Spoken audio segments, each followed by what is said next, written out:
Welcome to the American Dream in the Eyes of Immigrants podcast.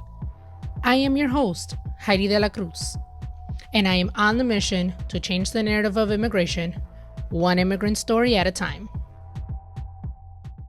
So, Bibi, how are you? Hi, I'm good. Good. Thank you so much for being here and being willing to share your journey and share your story. I was actually talking to a potential guest. What was it? I think yesterday or the day before.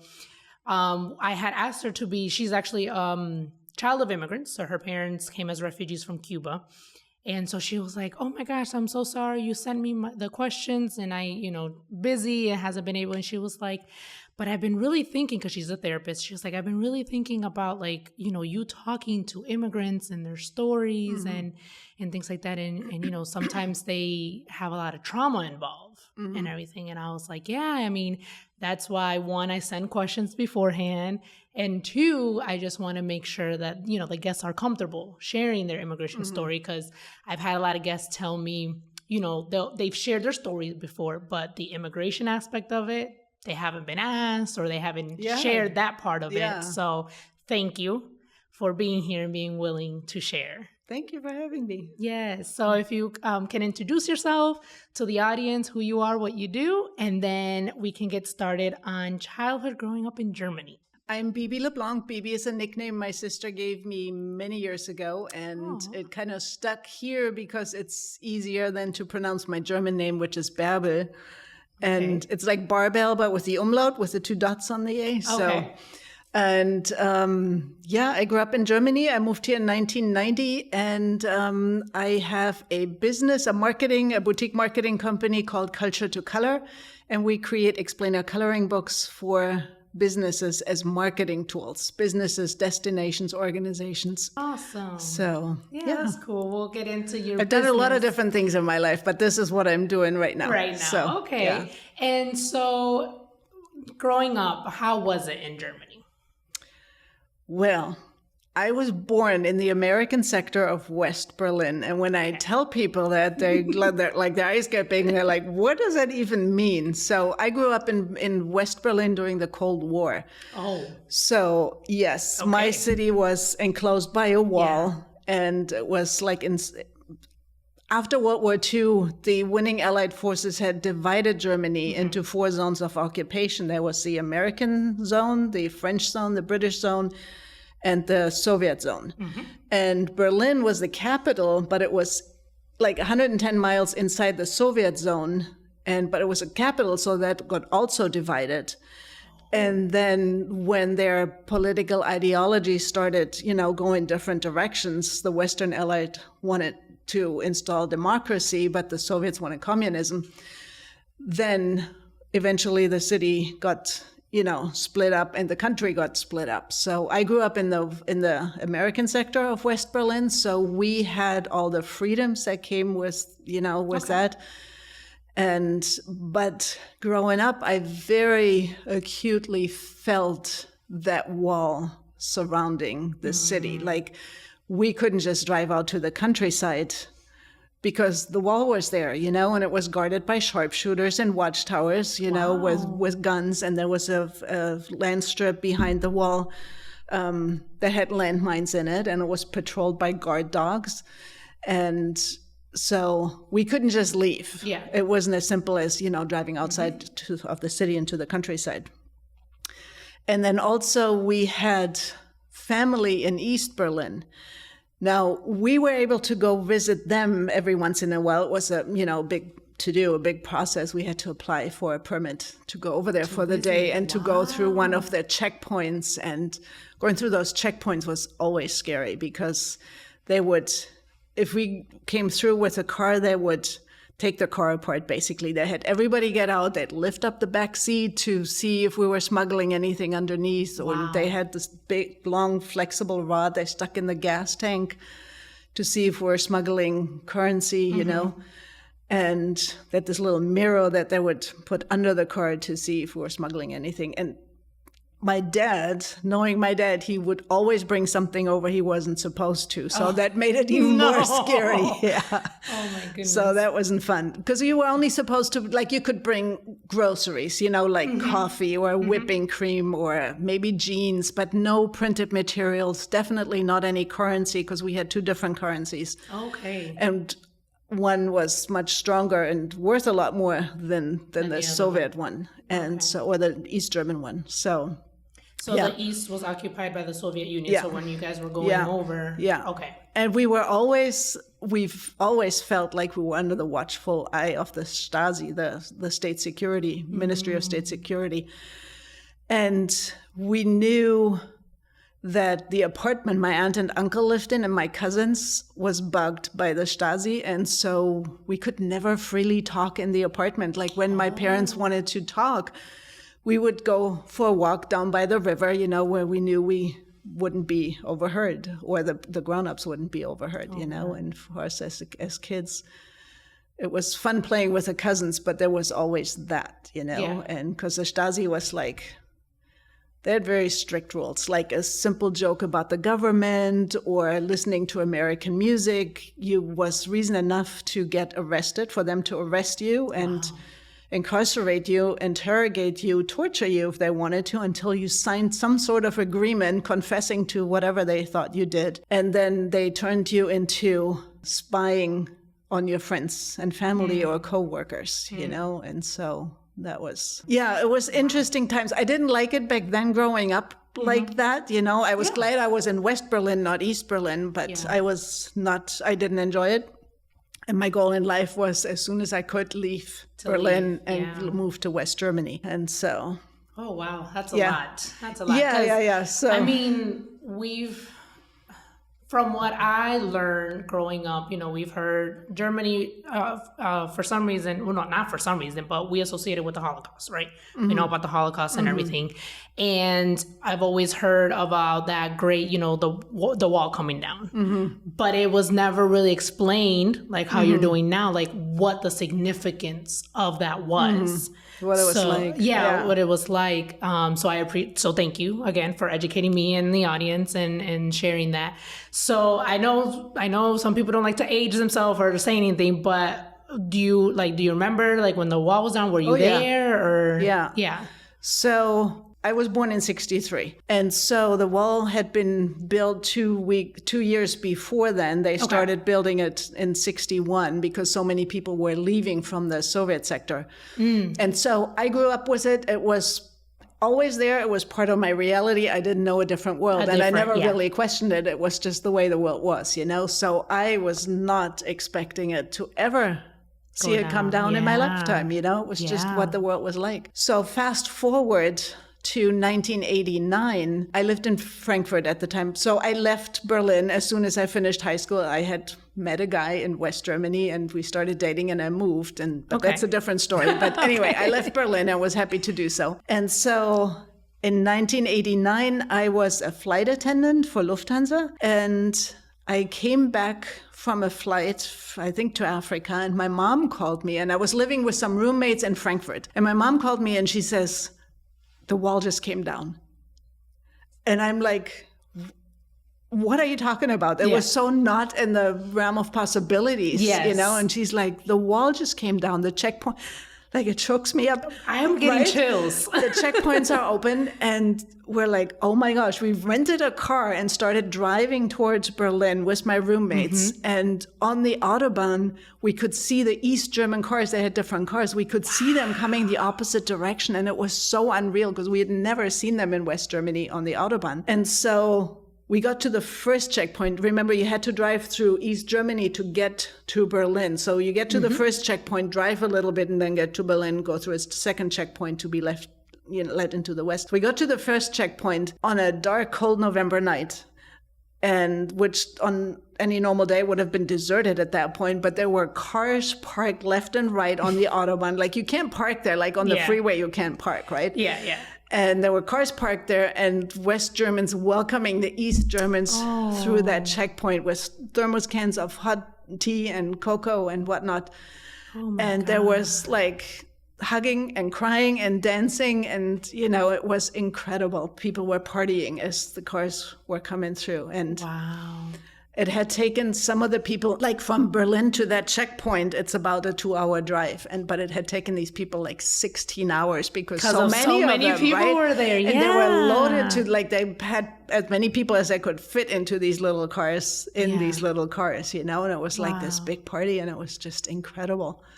It's like, oh my gosh. we became part of history in the making, know? And so then later that night, we kept driving to Berlin and got there really late and connected with family and went straight to the Brandenburg Gate, which is a big monument in Berlin. It's a gate. And during the Cold War, it was no man's land. Neither side could go through. It was blocked off from both sides and nobody could access it. But on that night, we walked through, and that was really a big, big moment, Wow. And so you mentioning just how there were so many checkpoints to get from one side to the other and everything. So before we recorded, I told you that I'm listening to Think and Grow Rich. And we know that book was published in the 1930s. So there's a few things that are a little outdated. But one of the things that it mentioned in the book was like in the United States, you can go from state to state with no restrictions or anything like that. So this is coming from a very privileged place because I was born here, grew up here and everything. So I didn't really understand what that book was talking about until now. It just clicked because you coming from a whole different country, a whole different history and everything. Yeah. We didn't have those checkpoints here. Like we can travel to Georgia, Alabama with no problem, no passport, no anything. So like now that you mentioned it, I was like, okay, that's what the book is talking about because and before the EU, like if you traveled within Europe, there were always checkpoints. If you go from Germany to France or to Holland or to Switzerland, there are always checkpoints. Yeah. And now they're not. So, now there's not. Yeah. Wow. So it was a whole thing right now. So what led you to come to the U.S.? Because you wanted to leave Berlin. So you were able, you mentioned a little bit that you were able to. So that boyfriend that I mentioned that I met when I was 18 and had just finished high school, he wanted to take me to California on vacation. He had spent some time there and he wanted to take me there. And I'm like, nah, thank you, but I'm not interested. Yeah. And I had these prejudices that I think at the time, I don't know how it is now, it's much later, but at the time, like I had ideas, all Americans are superficial and materialistic. I had no interest in coming here, but eventually he talked me into it and we went to California for weeks and I absolutely fell in love with California. Like nice. I loved it out there. Yeah. Southern California. And we had such a good time. And one of the things that really stuck out for me was how friendly people are and how easy to approach. Like you could just talk to any stranger on the street, and strike up a conversation. In Germany, you don't do that. You still don't do that. Oh, really? Not typically. Every once in a while. I just had a situation recently, but not typically. People think, I don't know, they're paranoid, I think. Okay. It's different. So it's a cultural difference. Yeah, I was going to say, so was that like a cultural shock when you first came? Like just being able to approach people or? Well, I wouldn't say a shock because a shock sound like the whole term culture shock. It has like this negative connotation, right? I think it was, if anything, it was a positive cultural shock. I was pleasantly surprised and I really loved it. And after that vacation, I was like, I want to live here someday, Okay. And growing up, I always had this idea in the back of my head. I wanted to live in a place where they're close to the ocean and where palm trees grow. And I had no idea where that came from, but look where I ended up in Florida, Florida, yeah. You mentioning that Germans are kind of like, you don't approach or standoffish. It reminds me of like New York, because a lot of people, they're not really friendly. But it's worse in Germany. Oh, it is? Oh, yes. My goodness. The customer service, oh my gosh. Like you go to a restaurant, here the customer is king. There, the waiters and waitresses are the kings, and if they... Maybe it has to do with the tipping culture, though, that we have here. That is very different there, yes. Yeah, because here... No, but it's just different. People are just friendlier here. Yeah, okay, and, cool. Yeah, that's nice. I don't know. Do you know the comedian Trevor Noah? No, he is a comedian from South Africa. Okay. And he has this, I can't remember what his Netflix special is, but he has a stand-up special, and he was talking about going to Paris and how unfriendly they were there. So that's what came to mind. He was like, their customer service, Probably like when you similar, come to like, you know, try on some clothes, like he was like, they tear your self-esteem down. And obviously he's making a joke about it, but like that's what comes to mind because you mentioned the No, I went service. into a grocery store one time when I was visiting, asking, you know, we have these Christmas calendars where you open a little door and there's a piece of chocolate behind it. You know, I think they're becoming more known here now too. And so, but I was in Berlin and I went into a grocery store and said, where can I find these Christmas calendars? And she looks at me, she's like, how would I know? I'm beyond that age. You know, stuff like that. Yeah. Okay. So when you first moved to the United States, did you first move to California, or what state did you first move to? Well, I came in 86. I went to California as an au pair. Really? Yeah. Okay. So that was my first longer exposure to living here. And I spent 8 months in California and loved it. Yeah. I had applied with the airlines. I had done an apprenticeship with a British pharmaceutical company, learning business administration type stuff. The educational system is a little different in Germany than it is here. There are a lot of jobs you learn on the job rather than at school and then go work at a company. So it's training in a company. So I did that, but I wanted to travel more. So I applied with Lufthansa to become a flight attendant, and they interviewed me and they said, you need to improve your English. So at that point, I had made a connection somehow magically with a guy that knew of a family in California in the Bay Area that was looking for an au pair. So when they said, you need to improve your English, I'm like, great, I'm out of here. And so I went to California, connected with some people I had met on that first vacation there, and then spent 6 months with a family in the San Francisco Bay Area, which is now Silicon Valley. And so, spent 6 months there, learned a lot of English there just from like watching TV and just living there. You know, that whole idea of learning a language by immersion.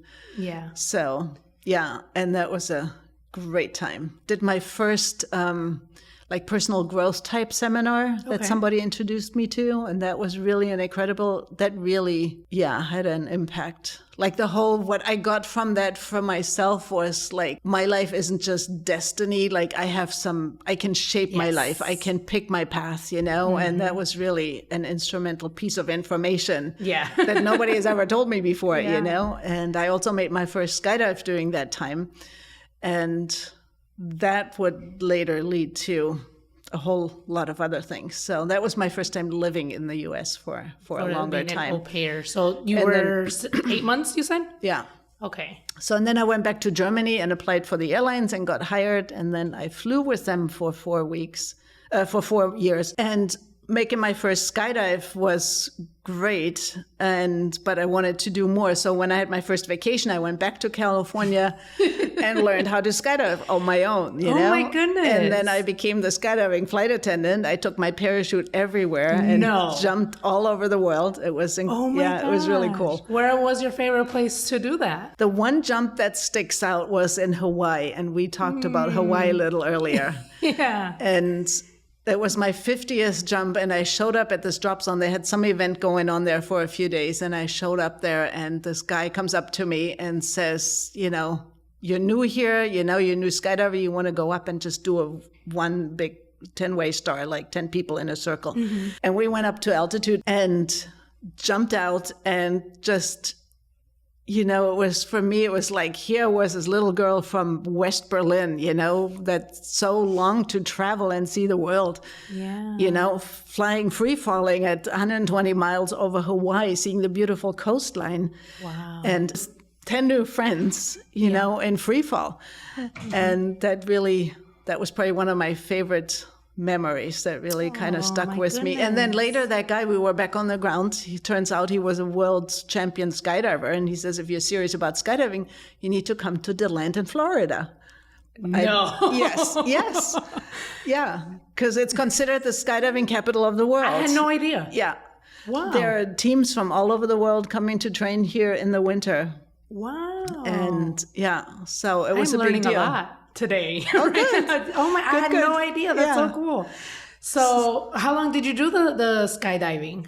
So on the next vacation, I went to Florida with a flight attendant friend of mine and met my husband during that vacation. We were going to stay 10 days in Zephyr Hills, Florida, of all places. Yeah.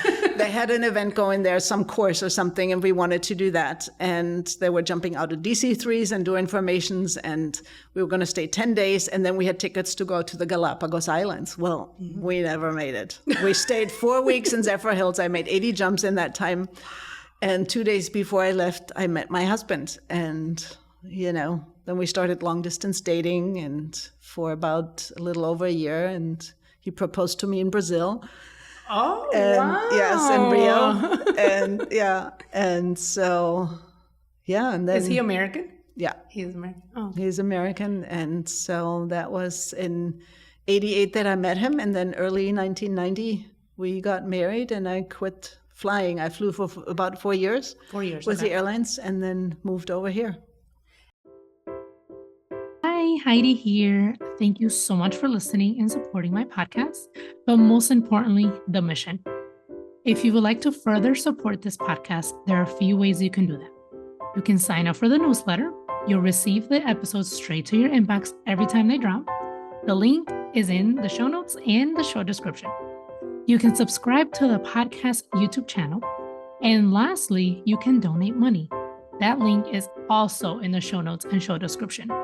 If you would like to sponsor an episode or promote your business on this show, send me an email at Heidi@HeidiDeLaCruz.com.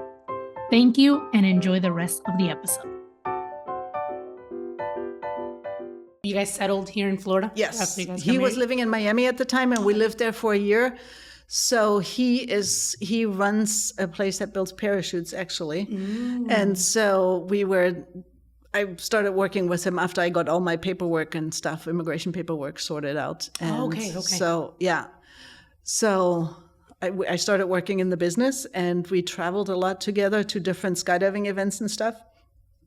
That was a lot of fun. And then eventually the business got moved him up to DeLand because they were building a facility there. Okay. And they wanted him to run it from up there. Okay. And so we moved to DeLand, which I like it. It was a great place, or is a great place to raise kids. I'm glad I didn't have to raise mine in Miami. So it's a great, little college town. It is, that has a lot to offer for a family. Yeah. Oh my goodness, so fascinating. Yeah. Okay, so you're in Florida, married, you got everything situated, and so what are you? So you're done with the airline. So what are you doing now in the business? How long did you guys do that? So, well, he's still doing it. Oh, he's still doing it. We're now exes, but he's still doing that. Yeah. Okay. That's okay. And so I was doing marketing and some of the logistics, like the production, like the order in which the orders would go through production, that kind of stuff. Okay. And sometimes I would cut out the pieces for parachutes with hot knives on these big glass tables, and before they had the laser tables. So, we worked together, traveled a lot together, and then we had our first son in 94. He's turning 30 this year. And I homeschooled all of the boys, and there was you were talking about culture shock. There was a really awakening kind of a moment. So I was mostly involved in the skydiving world and people coming from all over the world. And so now I had a baby, and so your friends, your circle of friends changes, and I started meeting more, other moms with small children and stuff. And what really struck me that a lot of times the first question was, what church do you go to? Really? Yeah. Oh, homeschool, right? Because you were with homeschool mom? Yes. Okay. Yeah. And so, that took some getting used to, because Germans are not, other than southern Germany, they're more religious. Okay. But the rest of Germany is really not very religious. And I was raised a Christian, I guess I would say, but not really. We didn't go to church every Sunday and none of that, Yeah. And so that took some getting used to, that question. And so that was interesting. Okay. Yeah. And so how many boys do you have? 3. And you homeschooled all 3? Yeah. Wow. How was that? It was really good.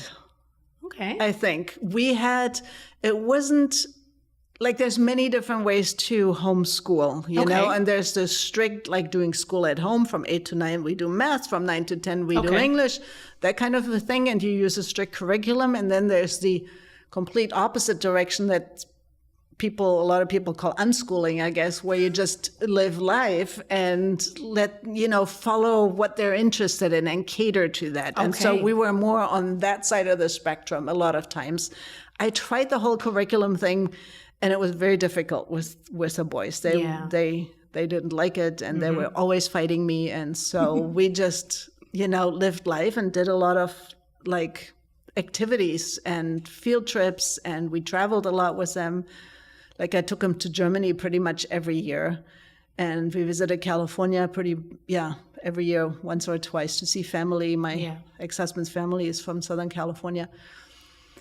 And then I wanted them to learn Spanish, so I started taking them to Costa Rica on a regular basis for a few years. Yeah, and that was really incredible. And so they learned some Spanish there. I don't know how much really stuck, but it was like we lived with a family. It was immersion. We lived with a family. Okay. And there were lots of kids around, and they would play soccer barefoot in the grass field. It was a tiny village, and they would play with the kids, and they'd go to their houses and like play marbles. And some of them had dirt floors in their houses, So it was really a good experience for them to be exposed to those kinds of things. And so then, you guys, like, how long would you guys stay there? Like anywhere between 2 weeks and I think 6 weeks. A couple of times, And then they would go to a little place there that we had signed up with that was a language school / wild animal rescue center / volunteer center. So they hadn't had young kids like that.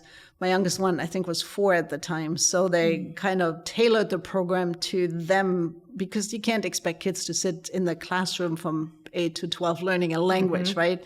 So they would go feed the animals, and like it was more of a natural learning approach while doing things. Exactly, and doing crafts. So does Germany have like that choice with school like how we have here? No, very strict. Okay. Yeah. So it's like just there's no homeschooling there. Oh, okay. As far as I know, not back then when we were doing it. Maybe but it's very difficult. Very difficult. Okay. Yeah, you have to send your kids to school. Yeah. And in fact, they can stop you at the airport if you're traveling outside of vacation time with your child. They can stop you at the airport. Yeah. Interesting. Yeah. Learning a lot. Oh my goodness. So it's one of the few countries. I think most other countries, it's allowed to. You're allowed to homeschool your kids. And how's the university over there versus here? It's free for one thing. Okay.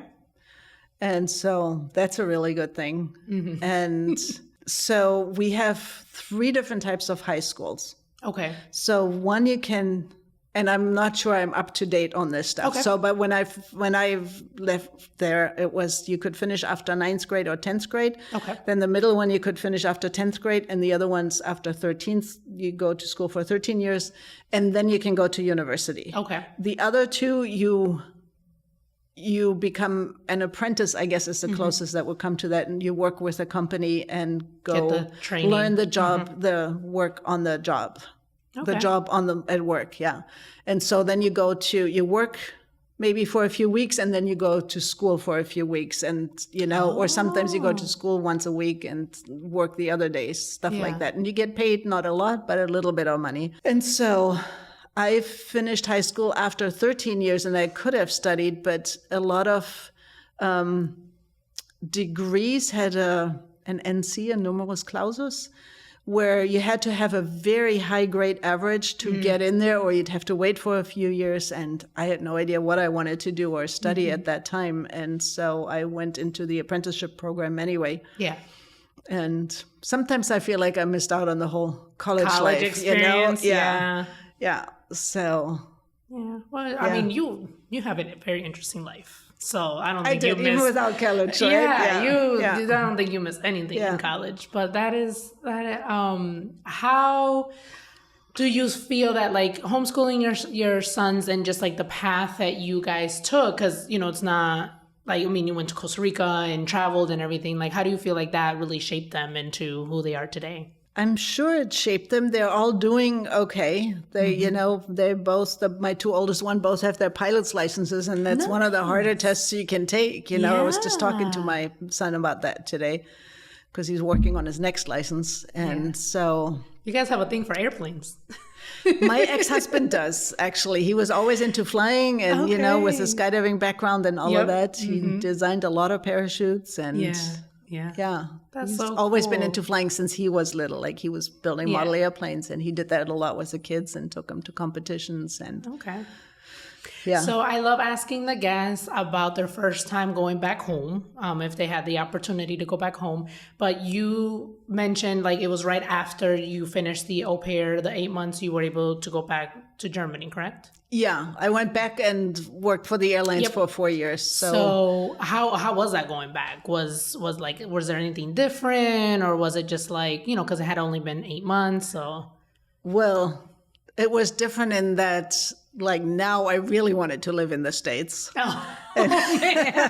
So after that experience, but it wasn't that easy, you know, unless you get married or, you know, find a company that will sponsor you to work here. And so I went to a Lufthansa office I think it was in New York, and asked them, you know, can you transfer me through the company? And they're like, no, can't do that. So for people who did not hear, it's not that easy to come to the United States. It's not that easy, no. And I just got lucky, you know, meeting John when I did, and that was apparently meant to be. So, Gotcha. So how did you get into now what you're currently doing with the coloring books? So I have family in Southern California, and my sister-in-law works in a gallery in Southern California in the small town. And she says, I've always loved taking photos. I got a camera when I was young, and always, you know, all my travels, I took a lot of photos. And she said to me, if you ever want to exhibit some of your photography, you can do that here in our gallery. And I'm like, great. Yeah. And so I exhibited some of the photos there, and I went to visit, and I saw a coloring book that a local photographer there had done, an adult coloring book that he had taken some of his photos of the local sites in that little town and had turned them into coloring pages with these Zentangle patterns and stuff. And I'm like, this is really cool. I would love to do that for DeLand, you know, because at that point I had lived there almost 30 years, and that was 2018. And so I went home and just jumped right into it. Like when I want to do something, I tend to not think about it too much, but just start doing it, you know? Yeah. And so I did a book about DeLand, but I wanted people to it was an adult coloring book of some of the local sites and businesses like Skydive DeLand, or they have this reptile discovery center there, which is really cool. And I wanted people to have some information, like know what they're coloring. So I wrote, you know, 3 or 4 lines of text of what it is they're coloring, so they would know, and, you know, the title, the name of the place. And I wanted to make sure everyone was okay with being in the book. So I asked them, you know, and so then we started talking, and I got to hear their stories and what made them do what they do, you know, like the snake people at the Reptile Discovery Center. And that was so much fun and so interesting that I just kind of kept going. After I published that in 2018, I did one on New Smyrna and then Mount Dora. And then it was 2019, and I always had in the back of my mind, I wanted to do a book about Berlin, where I came from, right? Now, Berlin is such a big thing. You could do volumes about the history of Berlin or the sites or something, because, you know, there's so much history there. And so I decided to focus on Berlin during the Cold War, because that's what I knew. Yep. And I had signed up that year, too, for a speaking event in Daytona, Elevate Daytona. Are you familiar with that? It's a TED-style talk, but it's only 5 minutes long, and you have to have slides that progress every 15 seconds. So you really have to stay on task, you know?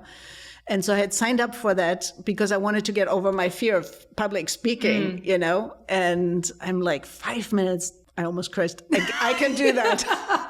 You're fine. I can do that. 5 minutes, I can do it. I got to pick my topic. And since that was the year of the 30th anniversary of the fall of the wall, I decided to talk about that and what it was like, kind of like what I just told you, what it was like to grow up there. And then I did that. It was the scariest thing I've ever done in my life, scarier than skydiving. And I did that, and then was able to use that script for the introduction of the Berlin book. So telling that story. So yeah, that worked out, you know. So I published Berlin, and that was the first one that was bilingual and English and German, and the first one that made it to #1 on Amazon, and also the first one that won a book award.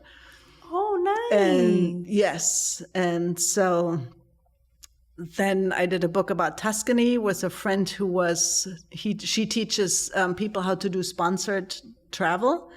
And so she arranged this whole trip to Tuscany, and we got all these amazing sponsorships, you know, wine tasting and cooking classes and Vespa driving and balloon flying, all this stuff. And did a coloring book and featuring some of the businesses that we got the sponsorships from, you know, in the coloring book. And that was written in English and Italian. And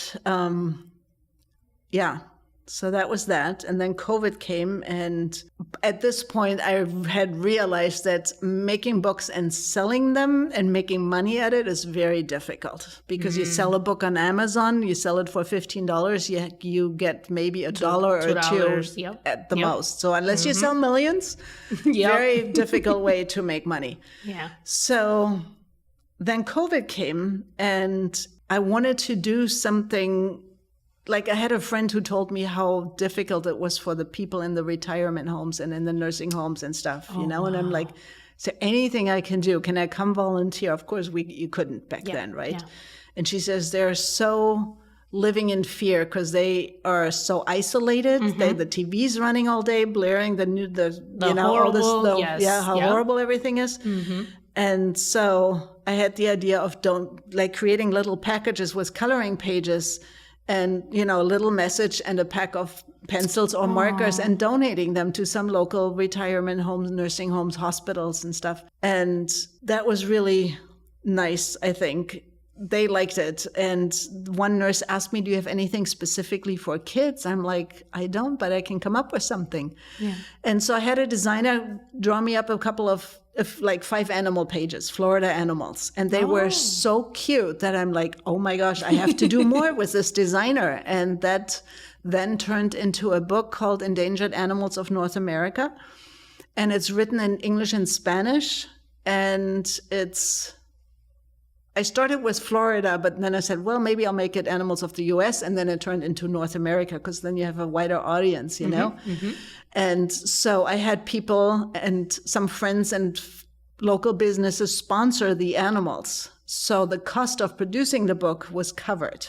Wow. So I didn't have any out-of-pocket expenses after that. So that was a first, you know, moving into a more commercial direction, trying to make it work as a business. And so that book won 4 book awards, actually. It did really well. But again, the sales, it's very different. I was thinking all the zoos and aquariums and natural history museums, but it's very difficult to break into there. Okay. So, but it's a beautiful book. And so I started getting more involved with local chambers and, you know, talking with business people and stuff. And I made a connection in San Francisco, Chinatown, with a lady who runs a nonprofit organization, still during COVID. And she hired me, or that foundation hired me, to do a book about San Francisco, Chinatown. And they paid me for it up front. And I'm like, this is a much better business model, doing coloring books for businesses who want it and who will pay me for the services, you know. And they did it because they wanted to bring more positive publicity to Chinatown. Especially at that time, yes. Yeah, especially at that time, exactly. So that was the first time I did it for somebody, you know. And that was a really great experience. I met so many incredible people in that community, you know. I've become friends with some of them, and so interesting. That's the first time when I thought I should have a podcast. I could interview all these amazing people, you know. Yeah. There's a group of dancers. They're all in their 70s and 80s, and they tour the world dancing, all dressed up in their Chinese costumes, and incredible what they do. And I could go on and on. Lots of stories. So, and that book did really good too with the book awards. It won 4 book awards. And yeah, that was that was great. And then I started focusing more. Then I'm like, we have to pivot. This is what we're going to do. We're going to target businesses, organizations, destinations, and market to them for them to use it as marketing tools. And that's how I got into that. Very long story. Sorry about that. No, you're fine. I love that. This is a whole journey in itself. Like you start one really way and then you try another and then you get other opportunities and then, like you said, sometimes you have to pivot and change. Right. And see where doors open, and what works and what doesn't work. And so now businesses use the coloring books for marketing. Yes. Like, for example, we have this book about home buying made easy. And any real estate professionals, real estate agents or lenders or title agents can use it. We custom brand it on the cover. Okay. And then throughout the book also. And it basically walks their customers through the process of buying a home, finding a realtor, finding a lender, house shopping, house hunting, and they can use it. And it's so much more engaging than any brochure or another pen or another mug or, that just ends up, Yeah, right. This is something that'll be around and they'll share it with other people. It has a much wider reach than your traditional marketing tools. Yeah. So this basically is a template book. We just customize it towards the customer, with the branding. And so then we have pick and choose models like this one, for example, about Volusia County. We have like 30 or 35 images that people can pick and choose from. They pick 8 or 12 and we put it together in a book. Okay. And then we've had businesses like we have a restaurant in DeLand, De La Vega. They have... Oh, I love them. Yeah, me too. My favorite place in DeLand. Oh my God, we should go together. Yeah, let's do it. Okay, good. They use it as their kids menu. They put the kids menu in the center of the book. Yeah. And then they also have a QR code to a recipe where Chef Nora cooks with her 2 daughters. Oh, wow. Makes a recipe on a video, And so you can, any kind of business can. I've had a realtor use these images. And so pick and choose model. That's awesome. And then we have custom ones where this lady wanted to do a book about hair. Yes. And very important. Right? Very yes, it's so topic. personal and it's to educational. us. Yes, right. Yes. It gives you, that's what I want. I want it to be educational. It gives you real information that's usable, Mm-hmm. And so all different kinds. And then the latest one is a passion project that I just did. It's a history about the Berlin airlift. And so that's a whole big story in and of itself. And I've done a lot with this lately. And tells a story of the Soviets cutting off Berlin. This was before the wall was built. This happened in 48 and 49, and the Soviets cut off access to West Berlin, which the West Berliners relied on the roads and the waterways and the trains to bring supplies into the city. And because of their political differences, the Russians said, we're just going to close everything and, until you give up Berlin, because they wanted Berlin and they would have kept going because the boots on the ground of the Soviets far outnumbered the Western Allies. Yeah, so then the Western Allies decided to supply Berlin by air because there were 3 air corridors and it was contractually negotiated and signed by all parties that they would have access to these air corridors. And so they started supplying Berlin by air with airplanes, and they had airplanes landing and taking off every 3 minutes, 24/7. Wow. For almost a year. Supplying a city of over 2 million people. It gives me goosebumps. Wow. Yeah.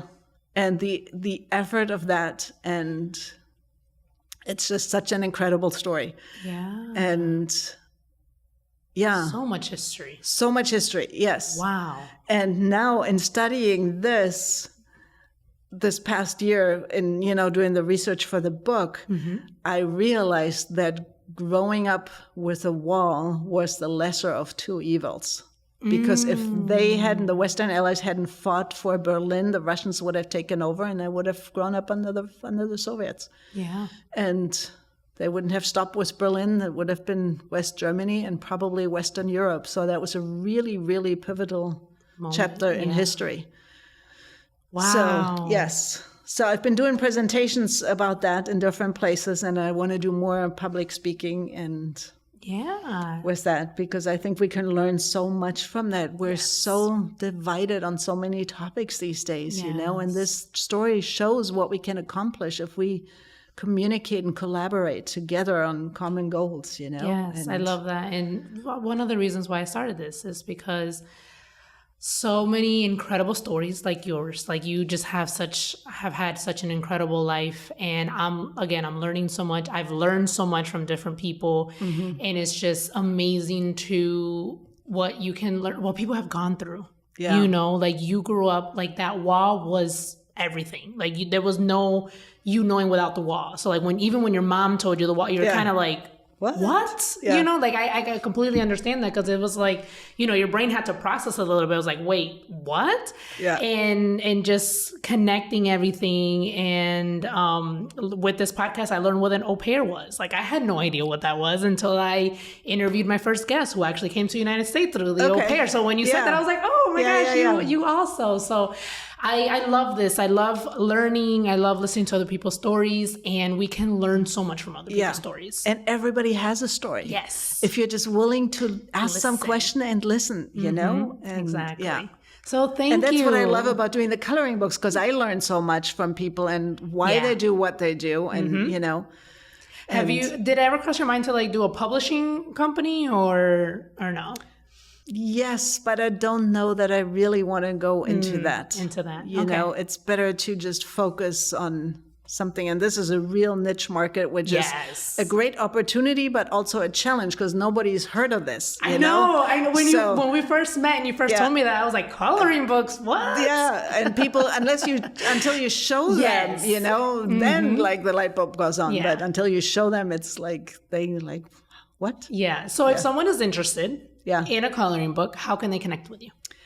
Go to my website, culturetocolor.com, and I don't know if you can put that on there somewhere. Yes. And I'm happy to supply contact information. Yep. Yeah, I will include your link in the show in the show description. And once again, thank you so much for this. Oh, thank you. This is great. Thank you. I really enjoyed it. Thank you. Yeah. Awesome.